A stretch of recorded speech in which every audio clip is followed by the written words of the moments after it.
we were sitting down with Brent from Shinedown a little while ago, and he was going on and on about, you know, talking with you about putting this tour together, and, you know, your album's coming out around the same time. So I wanted to ask you about them, because he couldn't stop talking about what a fantastic tour this is and how great you guys are to tour with and what awesome friends you are. He just, I don't know if you paid him, but he was really nice about everything.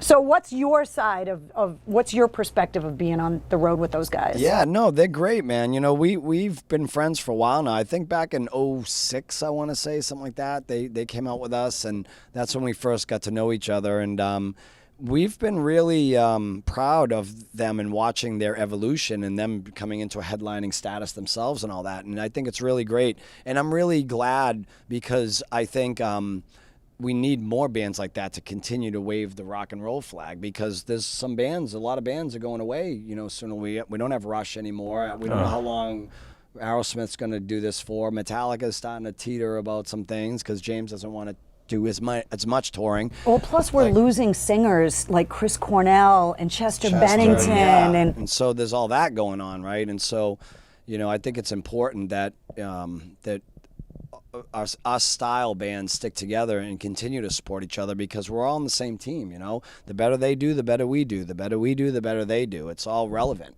You know, back in the day, people didn't really understand the meaning of, you know, they think pop music is Justin Bieber and Madonna or whatever it is, but pop is just means popular music. And so back in the 80s, it was Motley Crue and Def Leppard and all that, and that's what was dominating the radio waves. So that's what pop music was then. And so I just think that it's great. I love seeing like Hailstorm growing, and, you know, all those bands that I've admired and I really thought had something special about them, you know. And as you know, Brent is probably one of the greatest singers in rock music. It's unbelievable. So, you know, it's been really good. You know, it's definitely was a lot of work and a lot of, you know, effort to put this together.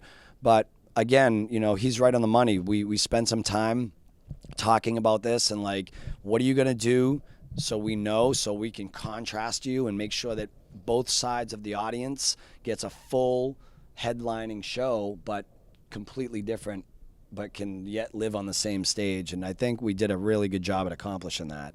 He was also saying that, you know, he watches you guys and it's kind of like a healthy competition going on.